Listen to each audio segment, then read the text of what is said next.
स्वामी समर्थ. जय जय स्वामी समर्थ. स्वामी कृपेने तुमचा दिवस शुभ जाओ. तर आज आहे धनतेरस आणि धनतेरसच्या दिवशी आपण धन्वंतरी पूजन करतो, यमदीपदान करतो. त्याचप्रमाणे आपण 13 दिवे लावायचे आहेत. ते का लावायचे, कुठे लावायचे, आजची पूजेची मांडणी कशी करायची आहे याविषयीची आपण माहिती पाहणार आहोत. तर शेवटपर्यंत व्हिडिओ स्किप न करता अवश्य पहा आणि चॅनलवर नवीन असाल तर चॅनलला लाईक शेअर सबस्क्राईब करायला विसरू नका. तर धनत्रयोदशी म्हणजे गवारी बारस किंवा वसुबारसच्या दुसऱ्या दिवस की आपली वसुबारसच्या दिवशी आपली दिवाळी चालू होते आणि धनत्रयोदशीच्या दिवशी आपण विशेष गणेश, कुबेर, लक्ष्मी माता आणि धन्वंतरीचे पूजन करतो. आपल्या सर्वांसाठी अतिशय महत्त्वाचा दिवस आहे. तर या दिवशी आपण 13 दिवे अवश्य लावायचे आहेत, ते आपण पाहणारच आहोत.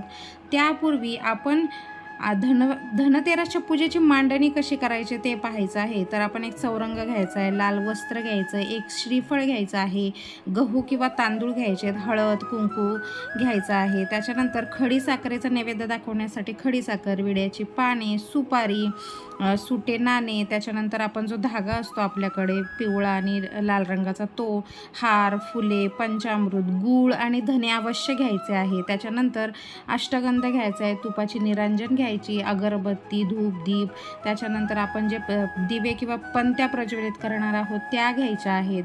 आणि अवश्य आपण याच्यामध्ये जी बोळकी येतात की जी आपण लक्ष्मीपूजनला देखील पुजतो, मात्र यावेळी देखील आपण 5 बोळकी घ्यायच्या आहेत आणि त्यामध्ये 5 प्रकारचे धान्य आपण भरून ठेवायचं आहे. धनत्रयोदशीच्या दिवशी ही पूजा तुम्ही करत नसाल आत्तापर्यंत तर ही नक्की करून पहा. आपल्या घरामध्ये जे काही धान्य तुम्हाला ठेवायचं असेल, डाळी असतील, तांदूळ, गहू, त्याच्यानंतर साखर, तुम्हाला कडधान्य, काहीही या 5 बोळक्यांमध्ये आपण ठेवून पूजन करायचं आहे.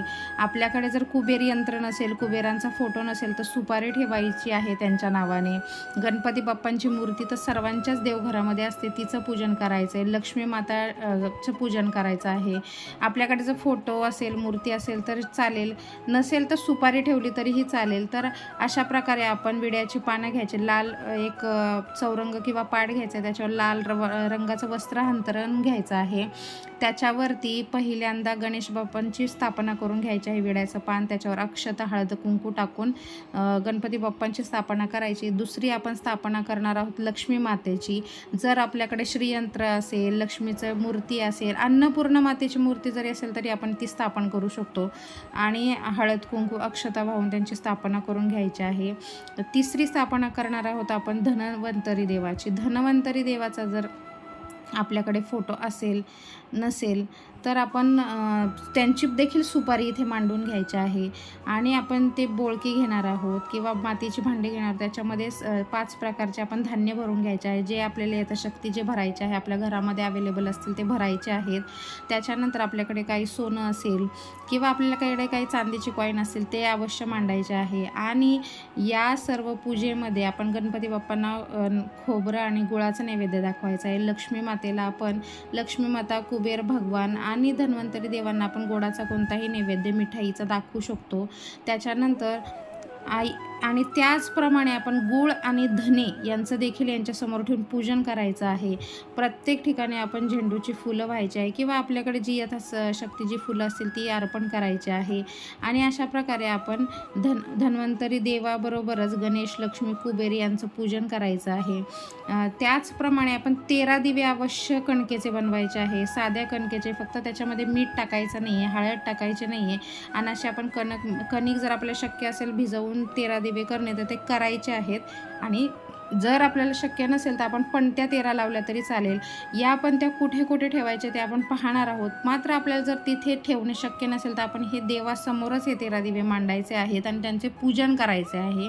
आपलं म्हणजे हे धनत्रयोदशीच्या दिवशी आपण फक्त वर्षातून एकदाच ही सेवा करू शकतो, म्हणजे हे 13 दिवे करू शकतो.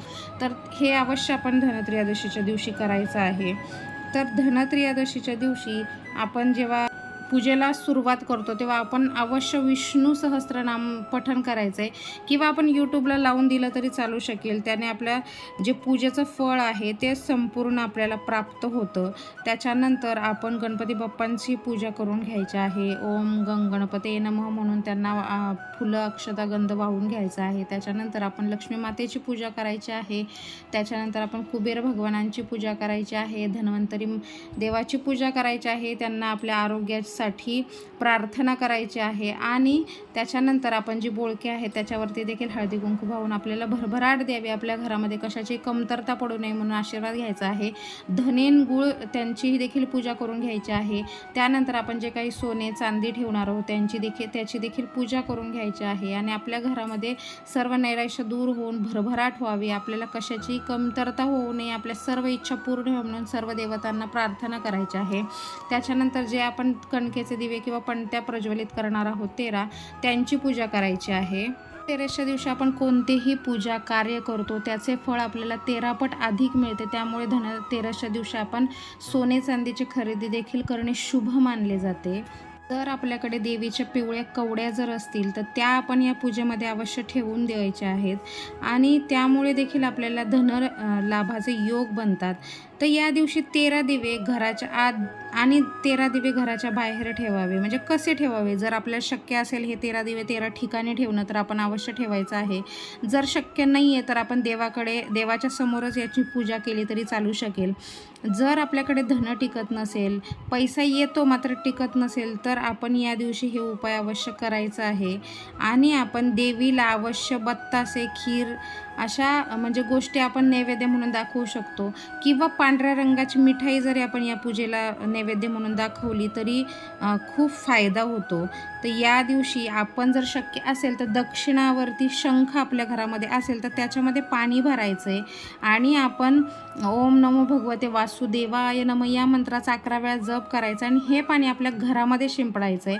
तर लक्ष्मी अवश्य आपल्या घरामध्ये येईल, आणि लक्ष्मी आपल्या घरामध्ये आली तरी ती टिकून ठेवण्यासाठी आपण कुबेर भगवानांची पूजा या दिवशी अवश्य केली पाहिजे. आणि सर्व कार्य सिद्धीस नेण्यासाठी सर्वप्रथम आपण गणपती बाप्पांची पूजा करणं ह्या दिवशी गरजेचं आहे.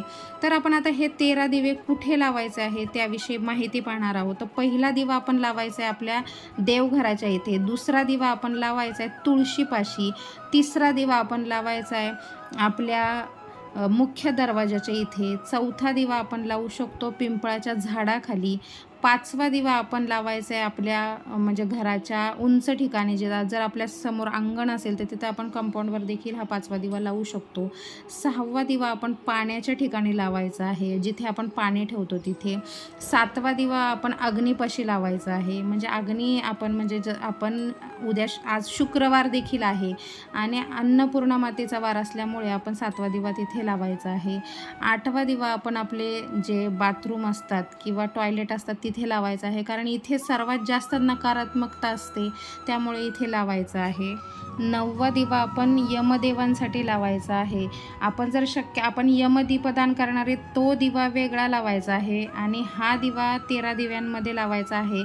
जर आपण देवघरासमोर हे दिवे ठेवणार असो तर याची निश्चितच वात या पंथीची किंवा दिव्याची वात ही दक्षिण दिशेला ठेवायची आहे. त्यानंतर 10वा दिवा आपण लावणार आहोत आपल्या पितरांसाठी. हा दिवा देखील आपण ताटातच ठेवला तरी चालू शकेल, याची वात देखील आपण देवाच्या दिशेने ठेवली तरी चालू शकेल. तर अशा प्रकारे आपण 10 दिवे लावायचे.